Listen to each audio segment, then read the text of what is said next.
Are you a fan of Nolan? Yeah. Yes. Were you excited for Oppenheimer? Yes. Does it subvert expectations? Yeah. Yes. Is it that complicated? Mm, Yeah. yes and no. Would you recommend it? Yes. Yeah. Yeah. With our eyes, we can only see so far. With our bodies, we can only live one life. Agora is the moment to sit back, live only in the heart, laugh at jokes, cry at night. Let's gather at the square of the sun, discuss the done and undone, the day and night, the relevant.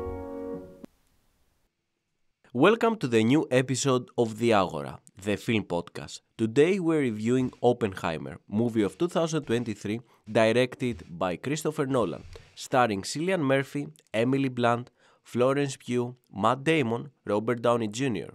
This episode is not spoiler-free. Therefore, we advise you to watch the film first. So, Nuno, tell me about your relationship with Oppenheimer, going to that movie, and maybe with Nolan's works in general.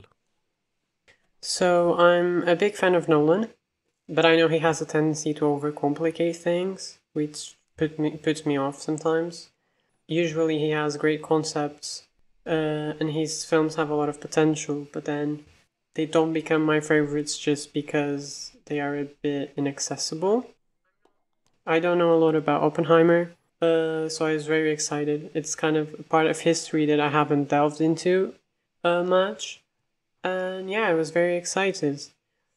About my actual experience, I had a terrible experience in the theater because I had a big group of 14-year-olds behind me that really didn't care for the film. They basically just wanted to be part of the Barbenheimer and wanted to say they didn't go see Barbie. Mm. And they just made the whole thing very unpleasant. I had to call security a couple of times and I missed some scenes. Just in general, they were screaming and they were even talking in the moments the film gets quiet and you're supposed to be tense. They were laughing in moments they shouldn't be laughing at. It was just very bad. One of them was actually kicked off of the cinema. So it was a hard experience, and I made sure I watched it a second time. And I do have to say I liked it a lot more in my second viewing, but I don't know if it's because it's the second viewing and it makes much more sense when you're watching it a second time, or if the group behind me really spoiled the experience of the first watch. In general, I think biopics struggle with the show don't tell. There's always a lot of tell. And I think they struggle because there's always something missing. When you're trying to portray someone's life, you need to be very careful with the moments you choose, and you always have the feel you're not getting the full story because, of course, it's impossible to portray a whole a person's life in 2 or 3 hours, right? I think a good biopic is when the director and the writer really have a perspective to see that person or that event. And so, although you're not getting all the details and you're not leaving the moment, you kind of get the full picture. And with this film, I have to say there's a lot to be analyzed, there's a lot to think about. But I wanted the film to make the event and the situation more simple for me to grasp, rather than throwing the facts in knots and having the audience do the job. You know, part of me wanted Nolan to summarize it for me, to give me a way to look at it, you know? I think the plot was overly complex. I think there were too many details. And I think you end up thinking more about the facts and you're trying to understand what is happening rather than trying to interpret them and to find a meaning. But I have to say, it is technically impressive, and yet in general, I'd say not very straightforward, not very simple, but stimulating. It's like a puzzle you need to solve. So while it's stimulating, it can be also a bit pretentious and inaccessible. What did you think? So, Oppenheimer, like, it was for sure like a movie that had crazy hype. It was advertised with all of those posters and promotional material that depicted, chaos, flames behind Oppenheimer, very complex visualization of, I don't know, something that reminds a lot of destruction. Oppenheimer, the destroyer of the world. And what we got? An admittedly amazing movie full of like political schemes, but not many flames, to be honest. Not a lot of explosions, not No, and no, no. no depiction of Hiroshima and Nagasaki. And I think yes, the film is great, but it didn't utilize its full potential. Unfortunately, I still think it's really unfortunate that the only depiction we ever had in cinema history of like Hiroshima and Nagasaki was from Japanese media. The movie had the perfect chance to do something extraordinary, but it played it very safe. Therefore, I have to admit that I left the theater mildly disappointed. Yes, I think that if I watch the movie again for a second time, now that I don't have like over the top expectations of what I would like the movie to be, I think I would have enjoyed the film way more. And it is a movie with a lot of depth. So you can still enjoy it even if you watch it like one or two or three times. It's kind of like a Yeah, David Fincher film. yeah, and I'd say it's more of a grounded, introspective biopic than a blockbuster. And I think it was advertised as a blockbuster. Yeah. It is not a blockbuster. It's a 3-hour biopic. And I do agree with what she said. I think Christopher Nolan wasn't very bold. He wasn't very ambitious. I think he was ambitious in wanting to depict the bomb with special effects. We're going to talk a bit about that later. But I think story-wise, he doesn't take a lot of risks. So should we jump to the story or should we jump to the directing? I would say let's jump to the directing first, since we have already started talking about Nolan. And I want to say that I'm a fan of Nolan's work. I like the Dark Knight trilogy. I like Memento. I don't like Dunkirk. I think it's very tedious. And I tend to watch all of his filmography eventually. I just, wait for the perfect moment. I want to feel like I want to watch like a Christopher Nolan movie, if you know what I mean. I think his directing in Oppenheimer is great. The film is like unstoppable. It has an amazing pacing. It really, I agree. it really does. He really does know how to make discussions about physics and politics interesting. The film is 3 hours long, but it does not feel like it's dragging out. I would say it feels more like a 2 hour film. I agree. This is something very hard to accomplish and merits Nolan's directing. I also liked how the movie's depth of field changes throughout the movie, reflecting Oppenheimer's state of mind.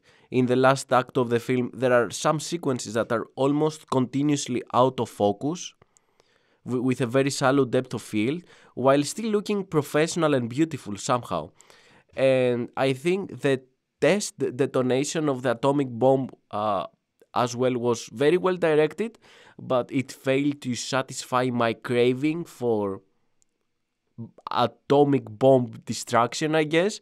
In terms of scale and destruction, it was just not enough. It was subpar. And when you're making a film about the atomic bomb, it's not enough to just mention how destructive it is. You have to depict it. The way the atomic bomb killed the citizens of Hiroshima and Nagasaki was exceedingly, abominable. The only thing we see in terms of the aftermath of the bomb is an artistic visualization in the form of hallucinations, which is very... I would say that's not even safe. That's like almost pathetic, in my opinion. Lastly, there is like a scene in which some professor describes the aftermath of Nagasaki to an audience that includes like Oppenheimer itself. And the professor is like depicting some pictures, real pictures. Because that happened in real life. It's like documented. And we see that they showed these pictures to the crowd. And Oppenheimer is there, but we don't see the pictures. why? Everyone has seen those photos. We literally had I remember we literally had the presentation of the atomic bomb in which they showed us those pictures when I was in grade school. It it does the film does not convince you that Oppenheimer really destroyed the world because you don't see any distraction. No one, honestly, practically, maybe that's kind of like an accomplishment, making a movie about the atomic bomb where no one dies except one suicide. I don't know, it's very not balanced as a film. Mm. And I just want to mention there has been a big controversy for some reason, I don't know, about Nolan deciding to shoot nude scenes. He has been heavily Mm-hmm. criticized for that decision, saying that any type of nudity is useless. And I get what some people are trying to say, that it puts the actors in a difficult position. In the past, it has been used in very bad ways, not only on sexualizing the actors, etc. But it has been many actors have been how can I say, sexually harassed during those scenes. However, I think the point is making those scenes safer through what's it called, intimacy coordinator, and not muting the artist's visual vision. It has been criticized for that decision, saying that any nudity is immoral and offensive to some worldwide cultures. Personally, I believe statements like that are thoughtless. Artists throughout history used naked human bodies as subjects in their art. It is part of their vision. For example, in Oppenheimer, I think Nolan decides to depict them completely naked to create I don't know, a juxtaposition between the ungodly distraction released by the brain of this man, and it gets contrasted with the raw naked humanity of his relationship. Because in art, when you strip someone of his clothes, you depict him in his most self-conscious and delicate state. It's not that complicated. Nudity has been a powerful tool in art, and I don't get what's so wrong about the depiction of two people's naked bodies. uh, it's not inherently bad. It's maybe the most natural state of a human being. And we're talking about Yeah. the film that depicts this construction of the most dangerous weapon of mass genocide in history. And it's a biopic of Oppenheimer, who was a famous womanizer. Yeah, I think it's controversial indeed. I think, and I have to say, I don't think Christopher Nolan really knows how to do female characters. No. Um, and I think, nudity should be used when there is a goal, when it makes sense, when it helps the story. And I do think here it works, at least the first time. I think you said about this godly atmosphere. I do think he wants to play with that. I think the first scene with Florence Pugh and Jean Tatlock, it's really a representation of how seductive power and destruction can be. So I think it works very well, and it gives the film this godly myth quality that goes with the Prometheus quote in the beginning, that goes with the apple that is poisoned. And you can see kind of throughout the film, it feels epic, because it brings these godlike themes, Uh, but yeah, I think about the second moment, I don't know if it's completely necessary. But in general, I agree with you. I just hoped, I just wished Christopher Nolan had more care with female characters in general in this film too, and so these accusations would kind of be forgotten.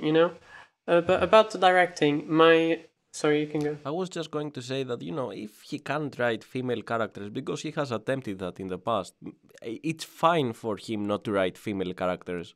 Because, at the end of the day, there will be other screenwriters that can do it. So maybe he should But play I in his think, strengths. I don't know. yeah, but I think I think, I mean, I think a writer should know how to write a female character and a male character, and his film shouldn't have a problem uh, on this matter. I think he should just ask for help, ask for opinion. I think he just doesn't know he's not in the right direction. I think if his producer, for example, which is his wife, said, I don't think you got this character quite right, can you try to work on it? He would be able to do it. But yeah, I think in the directing in general, my opinion with Nolan is I think I've never disliked a Nolan film. I just sometimes think there's wasted potential, and he kind of gets lost with the pretentiousness. And yeah, I think here Nolan's big feat is shitting on film, IMAX, and doing practical effects. He really insists on this, and I think it was the right choice. I think the film feels atmospheric, it feels epic. I think, as you said, he really knows how to make the film flow. The camera flows and dances with the music. The editing is delicious, I think. I do have to say, the camera was a bit out of focus sometimes, like he would pull the focus on the nose instead of in the whole face or in the chin, stuff like that. But it's hard to work with an IMAX film camera. I think. And I do think. Sorry, I yeah? think it was part of. It was intentional. Because Really? if the focus was that shallow, that means that they utilized like a lens that is extremely shallow, like it doesn't have to do with the camera itself. So they utilized maybe a T 1.0 or T 0.5, like I think it's intentional. Okay. I won't say. I'm not going to say it's not intentional. I don't know. But the moments I picked it up, it was kind of distracting. And it didn't really make sense to me. So even if it was intentional, I didn't really understand the intention. Mm-hmm. And another thing is, I think the practical effects do limit the scope of the film. I think we could have had a bigger explosion. We could have seen the effects of the bomb in Hiroshima and Nagasaki, but the practical effects kind of limited Nolan's storytelling. I do have to say, it gives what's on the screen more authenticity. I love the images in the beginning of the molecules exploding and rotating and the lights and all that. And it feels more authentic. It feels more impressive because it's practical effects. At the same time, I wonder if he needed the visual effects to really do the story justice. I think at the end of the day, he does the story justice. I think it could have been maybe even more powerful if he, again, depicted the Nagasaki and the Hiroshima moments. But I'm going to talk a bit more about that later in the story section. I just have to say, I love how Nolan sees science, and I love how he portrays it. It has poetry, and I think I liked his directing here. I think he's better than ever. And actually, adding to that, I think music is incredibly important in Nolan's work, and I think Ludwig Göransson killed it completely. Like, he does a phenomenal job. There's so much music in this film, and the music does such a crucial job, I'd say, in terms of pacing and flow. So tell me, what did you think of the sound, of the visuals, cinematography? Last thing I want to add to the directing. Oh yeah, go ahead. Is that I don't know if everything was practical. Like there are some scenes. I'm on disbelief. Like how did they shoot the molecules with Well, an Nolan IMAX camera? is happy then. Yeah, I don't know. How did they also film like at the end of the film where they have the scene where the world is burning? And okay, I can't believe that they put the main character in an airplane and green screen around. But it would be green screen. Green screen Yeah, is CGI. that's actually, I think, Nolan said he doesn't have one CGI frame in the whole film. And then you see the number of CGI artists the film has, and it's like 8. It's like nothing. I think what he tried to say is that he doesn't have like a sequence which is completely made out of CGI. Because let's say The Little Mermaid, there are some scenes that are 100% CGI. There is no actor. It's just like a CGI model. There's no actor. Yeah, there is no actor. It's like a CGI model going through the water, which is also CGI, etc. I think that's what he tries to say, but like maybe he didn't phrase it properly. And also there are some scenes like I don't know how they did like the Earth being flamed without using CGI. Maybe he used a technique. They probably used CGI. Yeah, it's like it's not. Maybe he did burn the world and we didn't notice. Yeah, maybe that's true. I think no, but yeah. I think he used the techniques of forced perspective. You know what forced perspective is, right? Like when you try to place things with a long lens in a way that they look like they're closer to each other, and then maybe he used some other effects and stuff like that. But still, I'm kind of maybe it was a miniature. I don't know. Yeah, I want to see behind the scenes for me to believe it. I don't believe him. Me too. Sorry. And since you mentioned the songs, the music, I will also talk about it. I think the music is amazing, and I think the way Christopher Nolan adds the song inside the narrative is like my favorite aspect of him. Is like I wish every director utilized music the same way that Nolan does. Yeah, I know too. 99% that he has been inspired by that by anime because this technique was pioneered by anime first, and I know that he's a fan of certain anime movies, etc. And I can see the resemblance, and I think it's the aspect of anime that needs to be added to Hollywood filmmaking. It would like elevate it like Nolan does and some other directors, but not a lot. I don't know, like 3 directors do that, Nolan and 2 action directors. So yeah, I really like that. I talked about the importance of music for the flow of the film. It also helps to grandiosity. Is that word? Yeah. To give the film a bigger scope. It feels more epic because of the music, and I do have to say, most of the scenes are like in offices and small towns and stuff like that, and the film feels so epic, I think I don't remember the last time I've seen a score impact so much a movie. And yeah, like it's not only I like how he also boosts the enjoyment. Like everything feels way more organic, and the cuts feel more organic when he moves from one sequence to another, and makes the pacing way more digestible. And the songs by themselves are great. I'm fan of the songwriter. How do I call him? Ludwig Göransson. I'm fan of Göransson. I like the score of Creed 2. I like the score of Black Panther, even though I don't like those 2 movies. I like Creed. Really? Yeah. I like Creed 1 and I like Black Panther 2. So I like reverse. I'm gonna forget you said that so we can continue. Yeah. All right, but yeah, I really like the soundtrack of the film. Moving to the story, I'm going to talk about what I didn't like first, and that's no Hiroshima, no Nagasaki.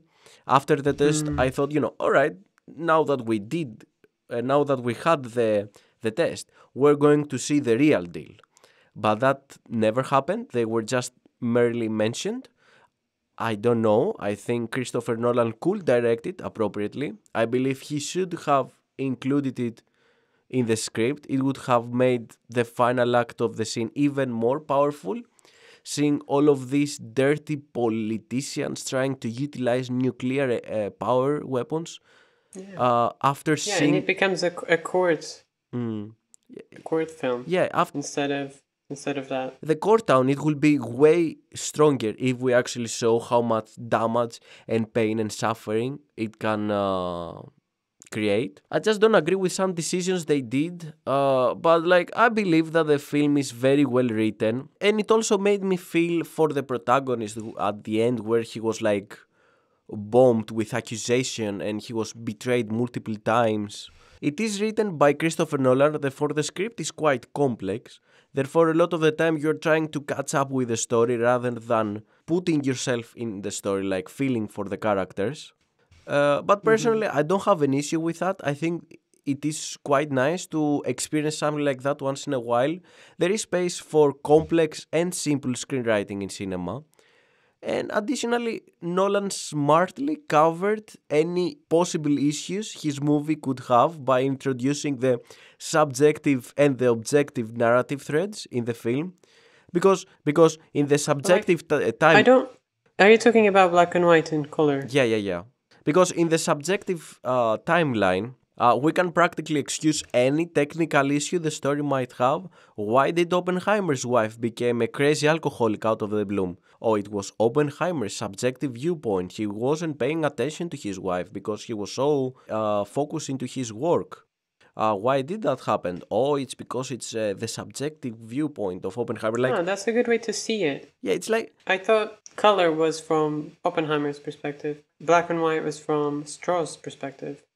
Is that true? no, I think black and white is very subjective things that were documented and actually happened in history, and we have proof that they happened.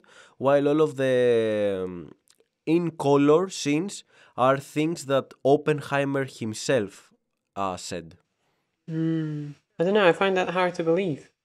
Like, it really feels like Strauss' point of view and Oppenheimer's point of view. And I think I heard Nolan talk about it.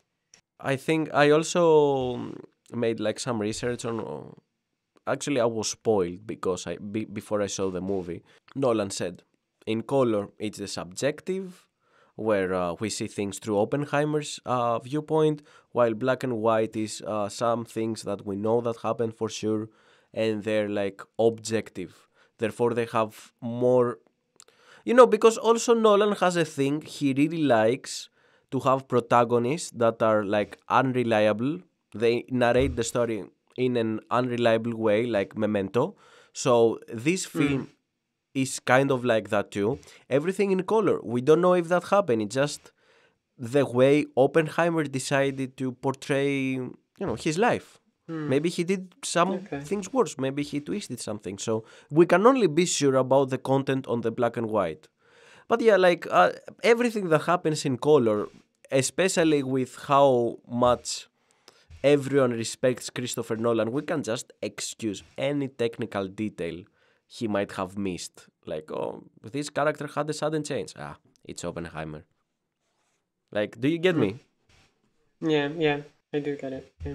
And so, yeah, I think about the story, the marketing campaign was a bit misleading because you kind of are promised an Oppenheimer biopic, and you're promised at the same time the story of the nuclear bomb. And because you're doing both at the same time, you kind of get stuck in the middle. So you have half the story of Oppenheimer because we just talk about, we just see Oppenheimer in relation to the bomb. We don't see anything else. And then we also just have half of the story of the nuclear bomb because we have the story through Oppenheimer's point of view.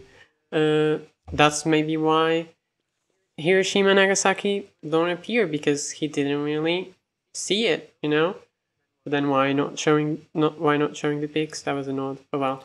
So we are in this Why not show it in black and middle white? that is a bit weird. Yeah. I thought that's why he introduced that. And yeah, and I think the film does mainly two things. So it's a debate on the nuclear bomb.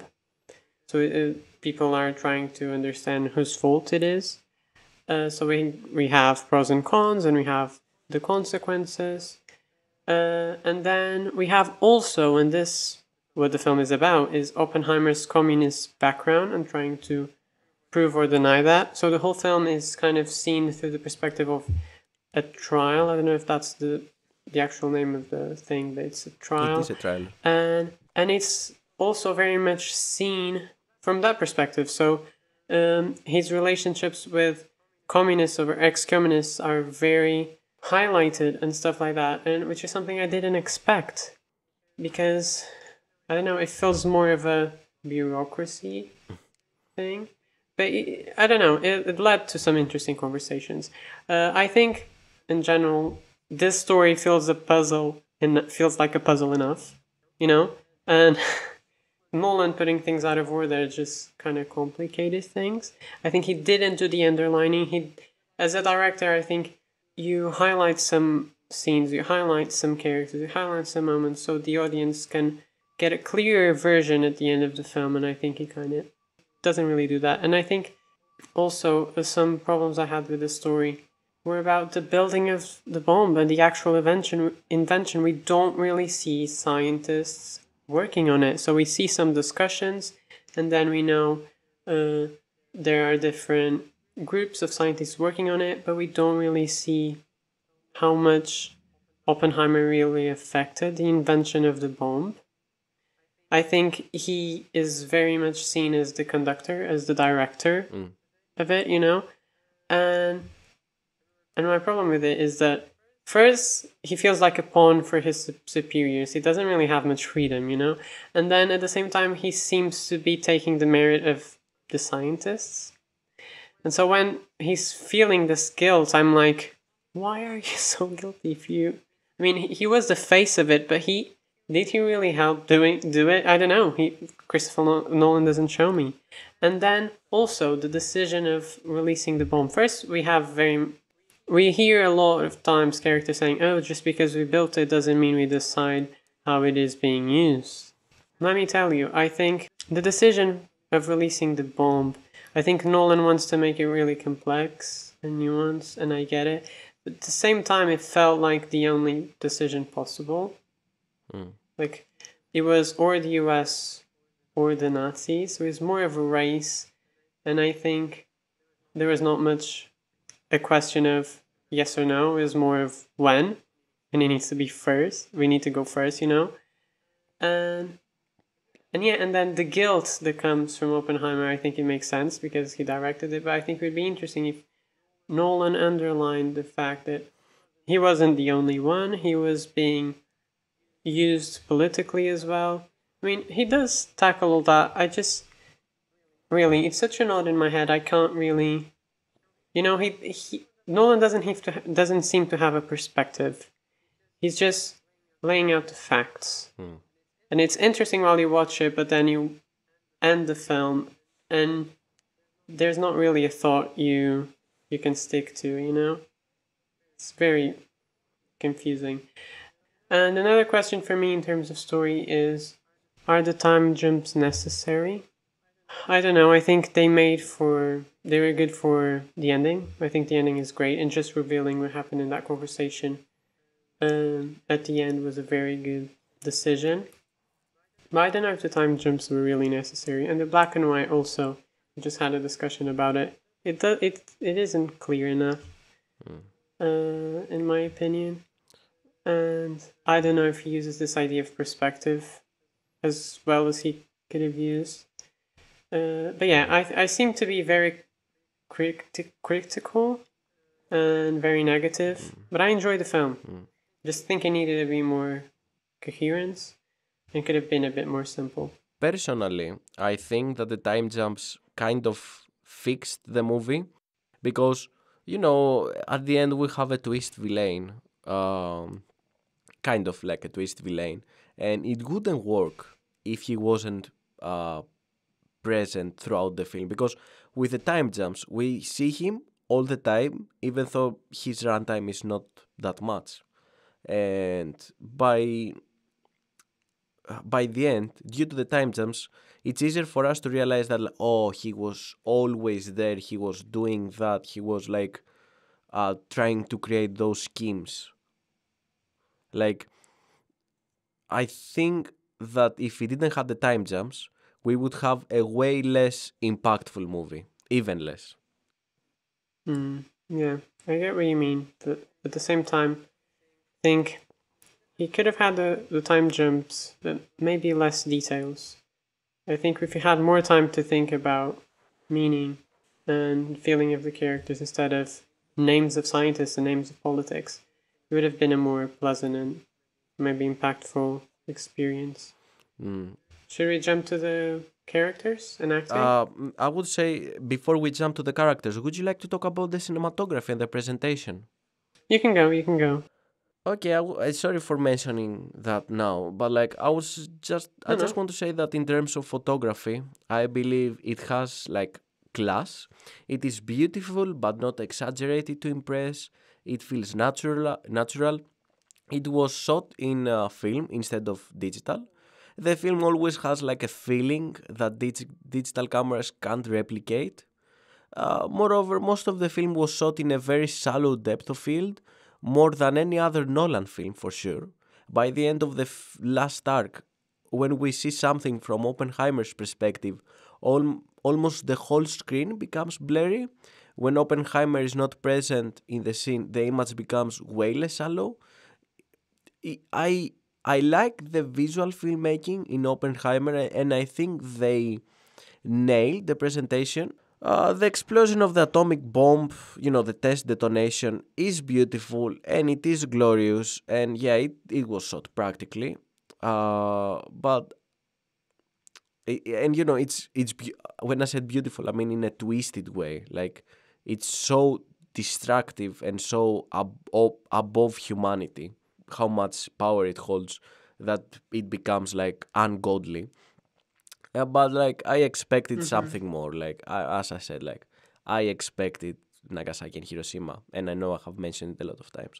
But yeah, no. Would you like to talk about the characters, or would you like me to talk, because I don't have many things to say? I can go. So I think Hmm. Cillian Murphy and Robert Downey Jr. are the standouts. I think Cillian Murphy does a good job at playing ambiguous. You don't know if he's excited, if he's nervous, if he's scared. I think he didn't sell me as the person that commanded the room, but more as the person that was respected, and I don't know if that was Nolan's intention. I think he's a very good protagonist. It's very easy to feel for him. I do think you feel the burden, the regret. You feel all things, but you are the one to put it on his face, you know? He's kind of a blank canvas. And Robert Downey Jr., I have to say, he made some bold choices. I think it's a good performance overall. He feels petty, he is unlikable, which was the point, in my opinion. But something didn't really click for me. I don't know if he is overacting. I don't know. Something slight. Overall, he's good. I forgot to say, Cillian Murphy also managed to be likable, which is not only um something that the script helped to do, not showing Nagasaki, not showing, all that. But I think Cillian Murphy did a good job making sure he was likable. Emily Blunt and Florence Pugh don't have a lot to do, but they deliver. I think they show how good they are, even in the small performances, in the smaller roles, they really shine. And I think having a lot of cameos and a lot of known actors doing small roles here also worked for me. I think it made the film a bit more exciting. And yeah, I think sometimes it can be distracting, but it wasn't distracting for me. Personally, I think that in most Christopher Nolan's movies, the characters are not the protagonists, to be honest. Usually the protagonist is the story and the plot. Like it's all of his Mm-hmm. stories are so based on the story and the plot, and usually the characters are like, maybe, yeah, they're not one-sided. They can be complex, but they're not like lovable. No one remembers Christopher Nolan films for their characters. At least Mm-hmm. 90% of them. And I think the only lovable character he has ever written is like Batman from the Dark Knight trilogy. But Mm-hmm. He does a good character work there, but yeah. it was a already established character, so I don't think it's fair. About Oppenheimer, embodied by Cillian Murphy in his first blockbuster role, and I like the character of Oppenheimer. I think that the screenwriting team did a good job of making him feel like a real person. His personality is not one-sided. He is not only a scientist, he is an idealist. He's noble. He's interested in politics, interested in romance. He cares about his Jew nationals. At the same time, I like how they hinted the destructive and murderous aspect of him, like when he poisoned the apple of one of his professors. And it is a character you can sympathize at the end of the day when eventually he gets betrayed by literally the American government and his associates, because instead of being useful to them, now he's like, I don't know, help the UN to protect the other countries from the nuclear weapons. And you can feel the state of mind he's in. And I like Cillian Murphy's performance. His performance is great, but it's not over the top to impress. It stays subtle and very accurate. And I don't think there is any reason to talk about Florence Pugh character, etc. Like, as I said, I think those characters are one-sided and they're just like pawns, for the plot to work. And as I said, the plot is the protagonist, so they don't really matter. Sometimes it also feels like a waste of a good character, a waste of a good actor, actually. I felt especially with the female characters again. I think these two roles have had more potential and they could have had more screen time if Nolan wanted, you know? They could have been more explored and could have had more nuance. Just seems like a deliberate decision, which is unfortunate, but the actors do the best they can with the roles they are given. Yeah. And the only characters that matter in reality is Louis Strauss, Oppenheimer, and Matt Damon's character that I don't remember, but he was, Really? Yeah, he's very supporting, right? So, yeah, but like he's like the second. He's the most important supporting character in the mid part of the film. When they create the atomic bomb, and it also like shows that he's in power. Cillian Murphy, Oppenheimer is not really the one in power, but he directs the whole thing, and he also makes like jokes. Oh, we're going to get him killed, which is, and Cillian Murphy's character is like, you're joking, right? But to be honest, he wasn't joking, because many of those scientists were killed afterwards. It was not depicted in the movie, but like it was kind of hinted.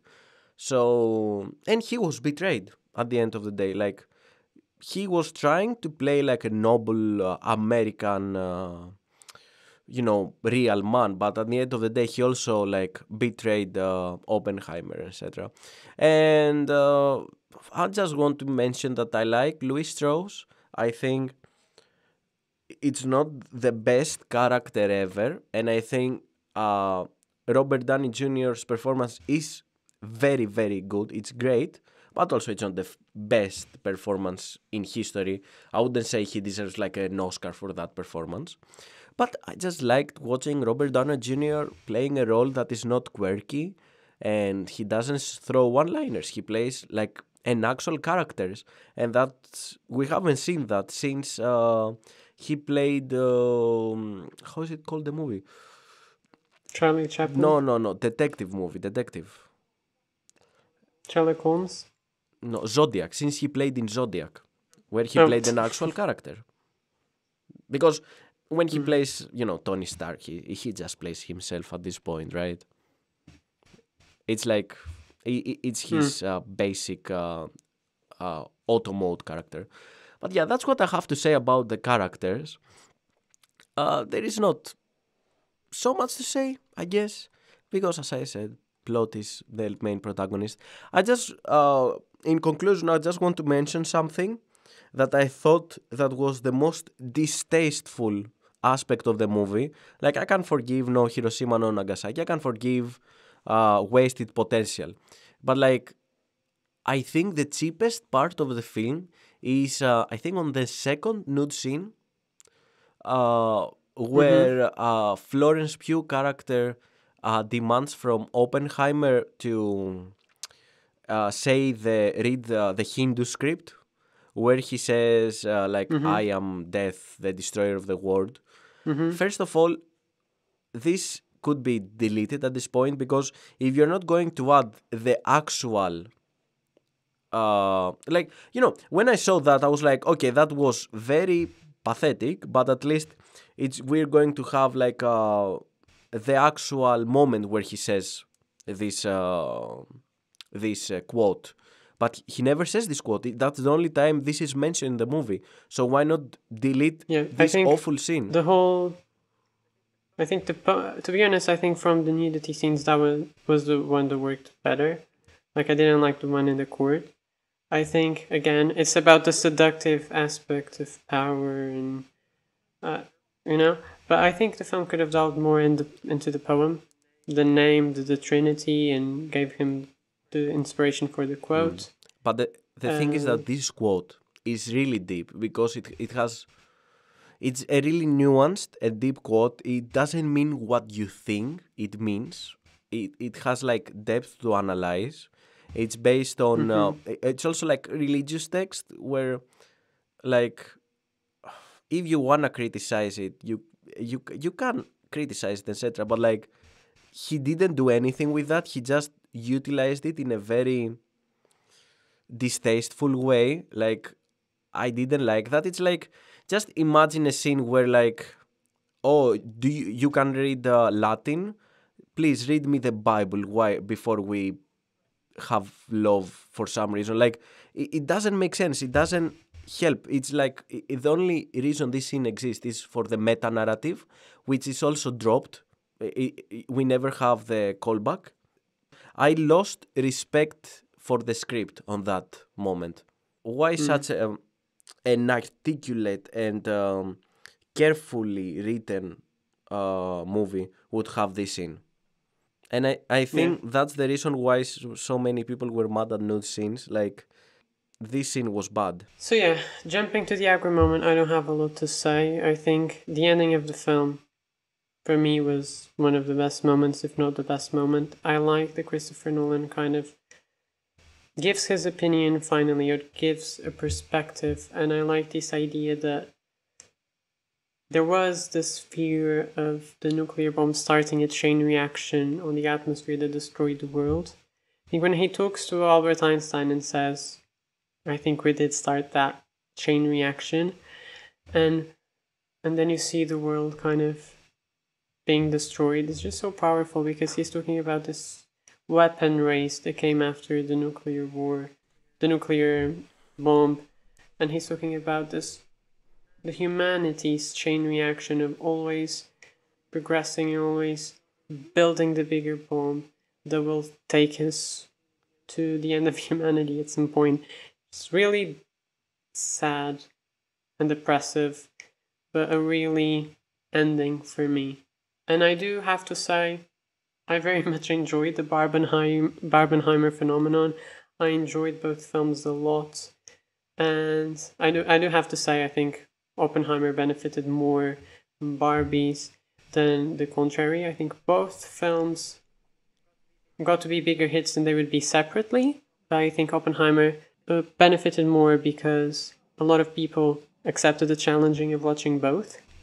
And I also think a lot of people went to watch Oppenheimer just to prove they preferred Oppenheimer to Barbie, just to be part, as that group that was behind me. I think there was the type of person that really wanted to prove they wouldn't watch Barbie.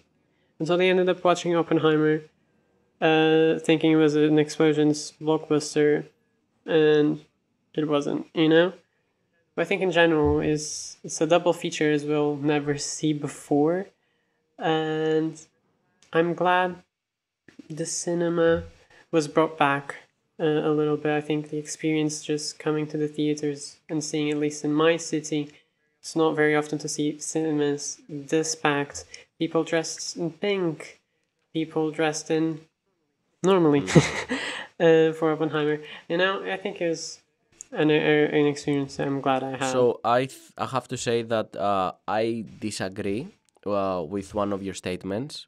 I think even though it was the better movie, I think Barbie was benefited from the Barbenheimer, and maybe Oppenheimer kind of got, like, let's say, debuffed from the Barbenheimer. I'm sure Barbie would have a crazy hype without Barbenheimer. It adds to the event aspect of Barbie. It wouldn't be that much of an event. It would be an event, and everyone would go in pink for sure. But like, it was benefited by the contrast of going pink clothes to Barbie and then going with very dark clothes and very, not casual, very formal clothes, Oppenheimer. And I think that Barbie succeeded on creating a blockbuster experience of an event, therefore fulfilling the Barbenheimer, while Oppenheimer being kind of disappointing, kind of not much of a blockbuster. It was like a very good period piece dressed as a blockbuster. I agree 100%.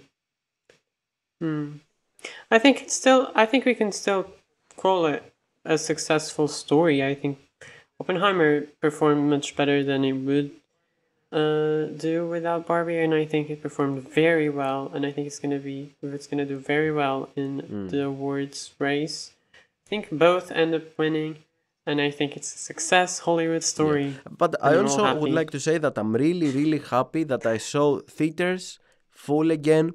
I haven't seen it since how was that movie? No Way Home, and it was a Marvel movie, and then since Endgame, and it was a Marvel movie. So I cannot remember the last time I saw.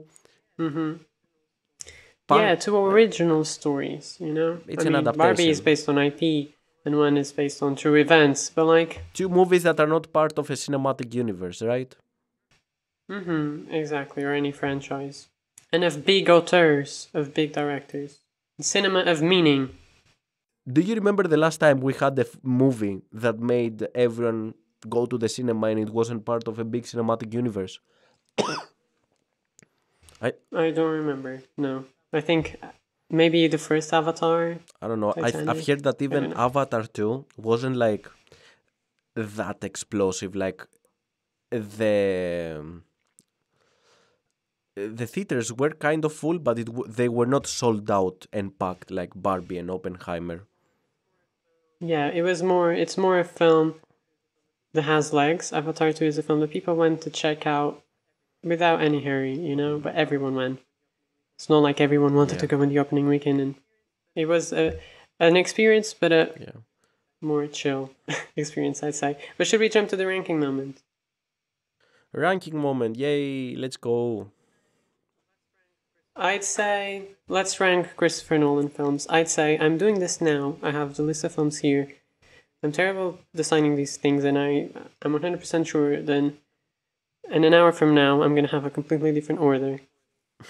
In first place, I'd say I can't. I'd say Interstellar because it's so emotional. Second place, Inception. Third place, Memento. Fourth place, Oppenheimer. And fifth place, The Dark Knight. I don't know. I really don't know. Interstellar has a space in my heart because I cried so much watching that film. Watched it. Please don't spoil. Don't spoil. Please. I watched it a lot of times. Inception second because I watched it a couple of times too. Memento and Dark Knight I've only watched once, which I know is a crime, but maybe that's why they're not in higher places. And that's it. I also like The Prestige very much, and Dunkirk and Tenet. Tenet I think is one of my least favorites, just because again too complicated. Now I would say number 1, The Dark Knight Rises. Number 2. By the way, guys, I haven't seen Inception and I haven't seen Interstellar. That are two movies that I really much want to see. But as I said, I'm waiting for me to be on the right mood, for me to pay attention to the thick plot of Nolan's You're movies. fired. You're out of this podcast, Aristotle. You haven't seen Transformers, please. So yeah? I would say number 1, The Dark Knight Rises, my favorite Nolan movie, up to date from what I've seen. Then I would say number 2. Wait, let me think. Oppenheimer, because I can see that it's a great movie. Number 3, The Dark Knight. Number 4, Memento. And number 5, Batman Begins. And then at the end, the piece of shit, Dunkirk. Piece of shit. It wasn't that bad. No, it's so blue it's and so forgettable. boring. That's what it is. It's so blue and boring. Also, I just Okay, wanted to then. say my top 5 of the year for now is Barbie in first place, Oppenheimer in second, and third, Spider-Man Beyond the Spider-Verse. And you? Into the Spider-Verse, Oh, not Beyond. Beyond. No, it's Beyond the Spider-Verse. Beyond is the third one.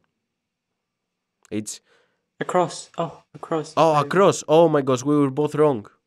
Well, So I would say number 1, Barbie. Number 2, Across the Spider-Verse. Number 3, Guardians of the Galaxy 3. Number 4, Oppenheimer. Number 5, I don't know, like what movies did we had? Can you tell me a good movie that came out this year? I don't know. I think you liked. Which one? It's fine. I only said 3. And to end because we're gonna take a break now. I wanted to say what films we're most excited about, and I have in the list Dune 2, Killers of the Flower Moon, directed by Martin Scorsese, The Next Cool Winds, which is going to be the next Taika Waititi film, The Holdovers, which is a big awards contender, along with Saltburn, which is the new Emerald Fennell film. And then I'm also going to add to the list How Do You Leave, which is another Studio Ghibli film. I'm not the biggest fan of Studio Ghibli, but people are hyping up this film because it's the last film of the main creator of the studio. Miyazaki. Yeah.